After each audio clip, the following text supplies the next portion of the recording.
السلام علیکم ورحمۃ اللہ وبرکاتہ۔ آج ہم بچوں کی تربیت کے بارے میں بات کریں گے۔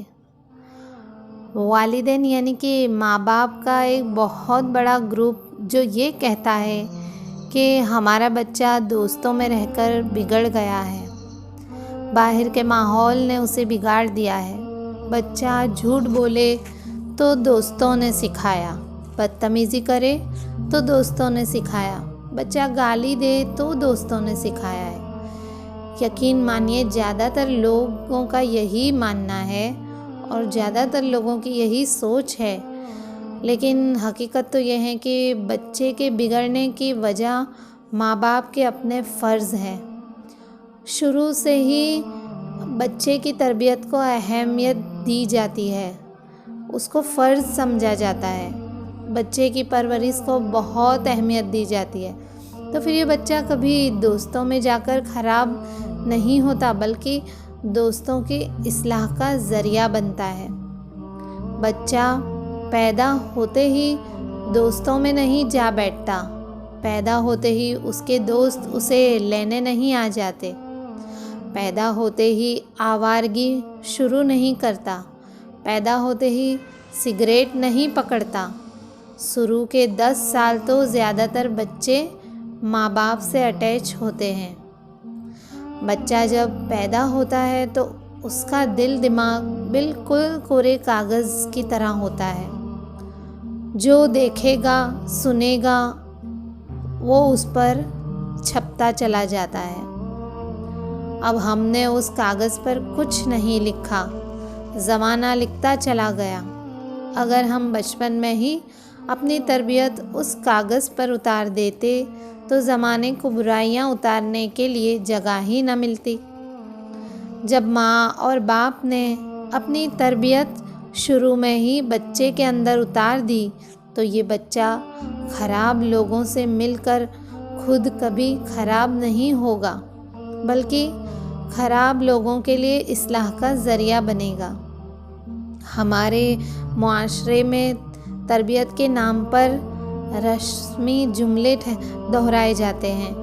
بیٹا جھوٹ بولنا بری عادت ہے، بدتمیزی کرنا بری عادت ہے، اور یہ رسمی الفاظ کبھی بچے کے اندر نہیں اترتے بلکہ نہایت ذمہ داری کے ساتھ، غور و فکر کے ساتھ اور دل سے کی جانے والی تربیت کو بچہ اپنے اندر اتارتا ہے۔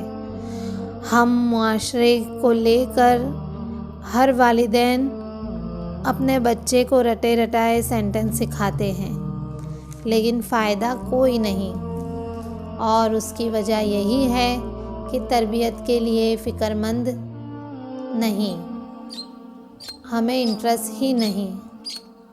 ہاں سیکھ جائے گا، سمجھ جائے گا، ابھی چھوٹا ہے، اور اسی سوچ نے سب کچھ بگاڑ کے رکھا ہے۔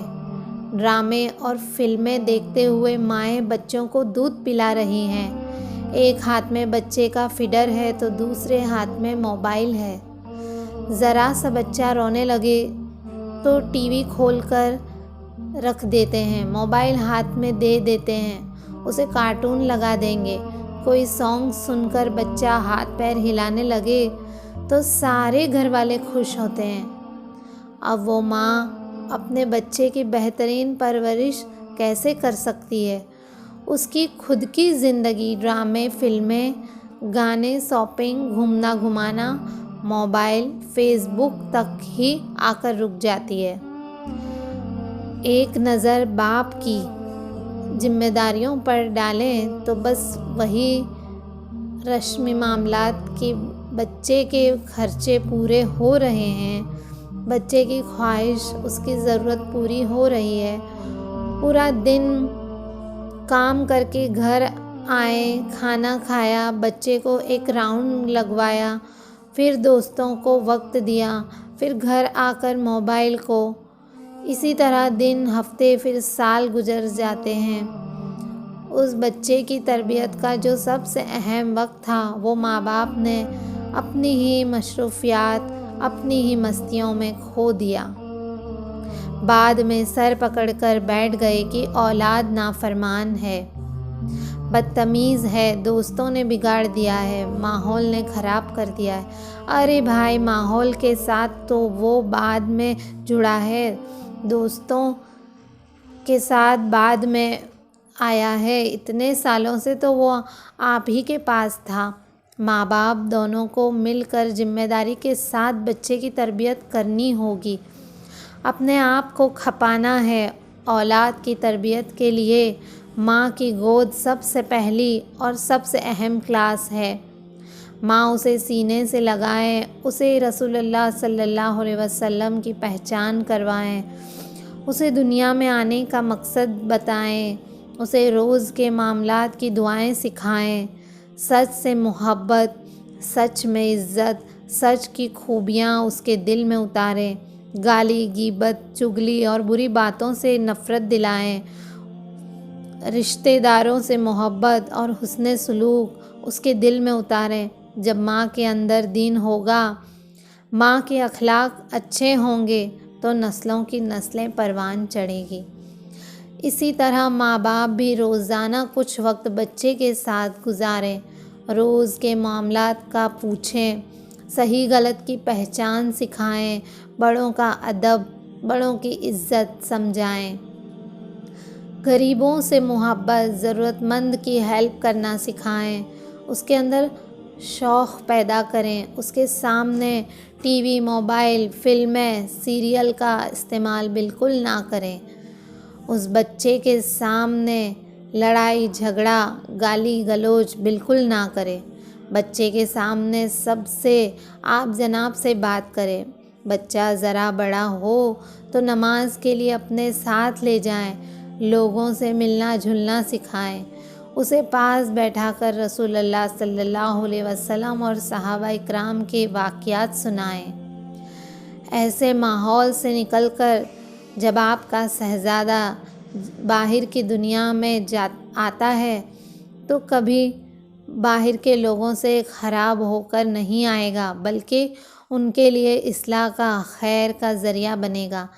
جہاں جائے گا اپنی اچھائی چھوڑ جائے گا، جہاں جائے گا ماں باپ کا نام چھوڑ آئے گا، اور یہ شہزادہ دنیا میں تو ماں باپ کے سر کو اونچا رکھنے والا بنتا ہی ہے، لیکن اپنے اچھے اعمال اور کیریکٹر کی وجہ سے ماں باپ کے مرنے کے بعد قبر میں بھی اس کے لیے راحت اور سکون کا ذریعہ بنے گا، صدقہ جاریہ بنے گا۔